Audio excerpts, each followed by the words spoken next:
মৰমৰ অকণিখন মই আইমাই তোমালোকলৈ বুলি এটা সৰু সাধু লৈ আহিছোঁ। শুনাচোন সাধুটো। এসময়ত এখন ঠাইৰ এডাল প্ৰকাণ্ড গছত এজাক তোমাৰ চৰাই বাস কৰিছিল। সেই চৰাইজাকৰ মাজৰে এজনী কাউৰী, বৰ ধুনতি কাউৰী আছিল। তাইৰ নাম কাচনমতী। কাচন কি চাবা, কেতিয়াবা কাৰোবাৰ পাখি, ৰঙা নীলা পাখিবিলাক যে চৰাইবিলাকৰ পৰি থাকে, তাই তাৰে কেইডালমান আনি নিজৰ পাখিত গুজি লয়। দেখিবলৈ যেন তাই বৰ ধুনীয়া হৈ পৰে। তাইৰ মনত এনে ভাৱ হয়, কিন্তু বাকীবিলাক চৰাই খুব হাঁহে। কাচনমতীয়ে নিজেই ভাবে যে তাই দেখিবলৈ বৰ বেয়া, বাকীবিলাক চৰাইহে বৰ ধুনীয়া। তাইৰ কেৱল এটাই ৰং, আৰু সেই ৰংটোত বেলেগ বেলেগ যদি আৰু দুখনমান বেলেগ বেলেগ পাখীৰ ৰং দিলেহেঁতেন, তেতিয়া তাই বাকীবিলাক চৰাইৰ নিচিনা ধুনীয়া হৈ পৰিলহেঁতেন। এই বুলি তাই মনৰ বেজাৰতে ইপিনে সিপিনে ধুন মাৰি মাৰি ঘূৰি ফুৰিব ধৰিলে। এদিন এজনী মৌৰা চৰাই দেখিলে। মৌৰা চৰাইজনী দেখি তাই আৰু হিংসা লাগিলে। আই, কেনেকুৱা ৰঙা নীলা, কেনেকুৱা ধুনীয়া পাখি। গোটেই মৌৰাজনীয়ে যেতিয়া পেখম জোৰে, চিকচিকীয়া ৰ'দৰ পোহৰত পাখিবিলাক জিলিকি উঠে। তাই মনৰ বেজাৰতে আকৌ সেইদিনাখন ঘৰলৈ গৈ পেলাই খুব মন মাৰি থাকিলেগৈ। পিছদিনা তাই ভাবিলে, মই কেইটামান পাখিনো তাইৰ পৰা খুজি নলওঁ কেলে, মোৰ নিজৰ পাখিত গুজি ল'ম সেইকেইটা পাখি, ধুনীয়া ধুনীয়া মৌৰা চৰাইৰ পাখি।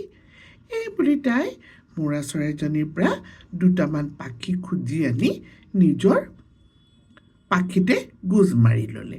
আৰু ইপিনে সিপিনে গোটেইজনী একেবাৰে যেন বেলেগ ধুনীয়া কাচনমতীজনী হৈ ঘূৰি ফুৰিবলৈ ধৰিলে। তাকে দেখি মৌৰা চৰাইকেইজনীয়ে যে কি হাঁহি, হিৰ', তোক ভগৱানে যিটো ৰূপ দিছে তাৰেই থাকচোন, তই লোকৰ নিচিনা হ'বলৈ কেলেই গৈছ? তই দেখোন এনেই ধুনীয়া, তই বেলেগৰ পৰা বস্তু লৈ তই ধুনীয়া হ'ব নালাগে নহয়।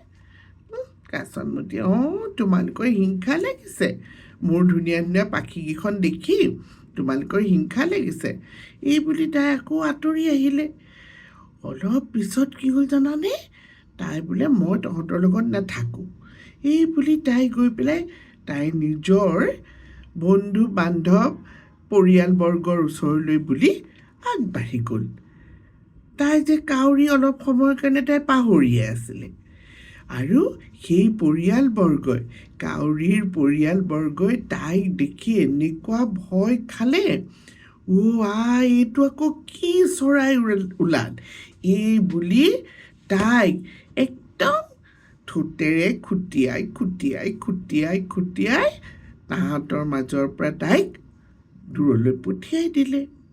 এইবাৰ কাচনমতী না ইধাৰ কা না উধাৰ কা, তাৰমানে এইপাৰেও নহ'ল সিপাৰেও নহ'ল।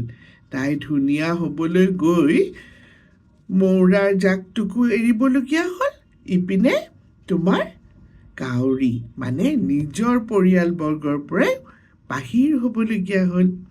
গতিকে ধুন মাৰে ধুনীয়া, পকা তামোল পনীয়া, ঘনাই তামোল খাই, আৰ্চিৰে মুখখন চাই, যেন মোৰ সমান ধুনীয়াই নাই। এই বুলিয়েই কাচনমতীজনী ইপিনৰ পৰা সিপিনলৈ ঘূৰি ফুৰিছিলে।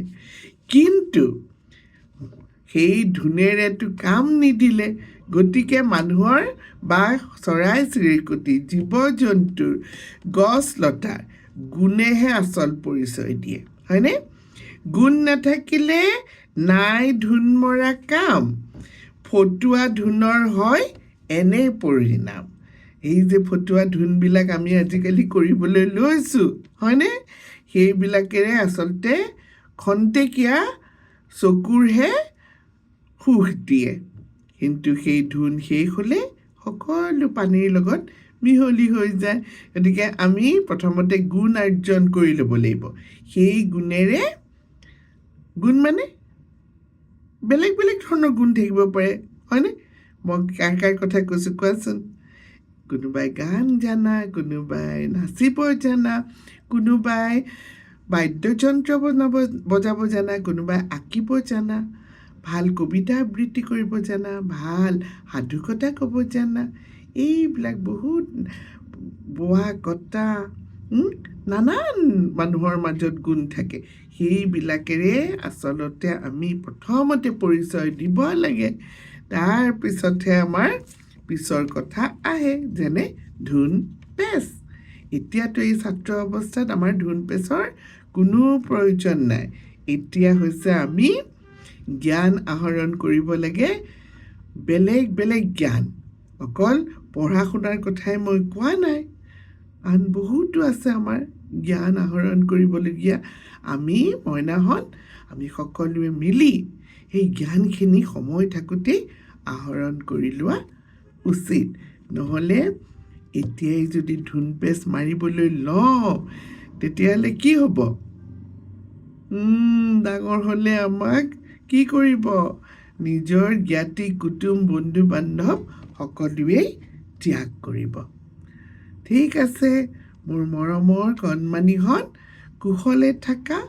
গৰম পৰিছে, গৰমত সাৱধান হৈ থাকিবা। মা দেউতা আৰু ডাঙৰৰ কথা শুনিবা। হ'বনে আজিৰ কাৰণে? Bye bye. আৰু ভালকৈ পঢ়া শুনা কৰিবা। মই আইমা আজি তোমালোকৰ মাজৰ পৰা বাই বাই লৈছোঁ। হ'বনে? Bye bye.